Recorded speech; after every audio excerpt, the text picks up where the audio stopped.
lograr nosotros. Se tendría que hacer una evaluación.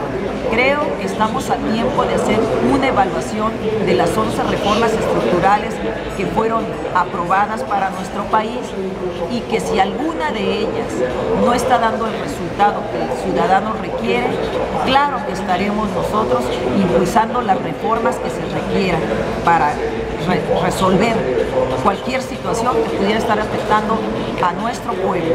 De ninguna manera estamos casados con que las reformas no se modifiquen, pero antes se tiene que evaluar, ¿verdad?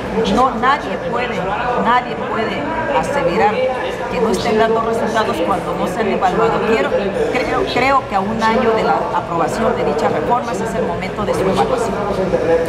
Por último, Vicky, se llevó a cabo el pasado viernes un debate donde ya te comentábamos que estabas inscrita ahí, supuestamente estabas confirmada que ibas a asistir. Coméntanos, ¿te gustaría, ya que se han dicho muchas cosas de tu principal contrincante, Patricia González, han dicho de aquí para allá, igual de allá para acá, que van a ser, que son los que tienen el voto, tienen la simpatía y tienen el voto de la gente con todo el Valle Mexicali? ¿Participarás en algún debate de aquí en adelante? ¿Asistirán a la invitación a los debates políticos? Sí, es una obligación asistir a los debates que nos cite el INE. Ahí estaremos debatiendo los temas que le atañen a nuestro Estado y estaremos presentando soluciones. Desde luego que soy una mujer que le gusta debatir. Me gusta el debate, estoy preparada para un debate o dos debates, pero también tenemos que andar recorriendo nuestro distrito en la comunidad, escuchando la problemática de nuestros ciudadanos.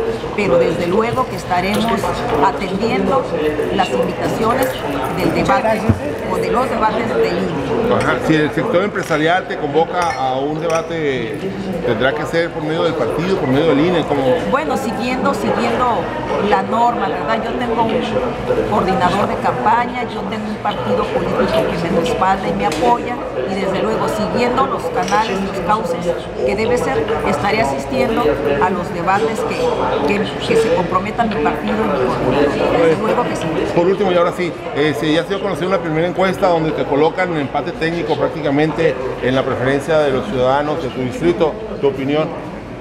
La opinión es que Virginia Noriega Ríos va a ganar esta elección. La opinión que es que Virginia Noriega Ríos, candidata a diputada por el primer distrito del PRI, este 7 de junio, se alzará con la victoria y que voy a ser diputada del Congreso de México. ¿Considera la mejor opción? Virginia Noriega Ríos es la mejor opción.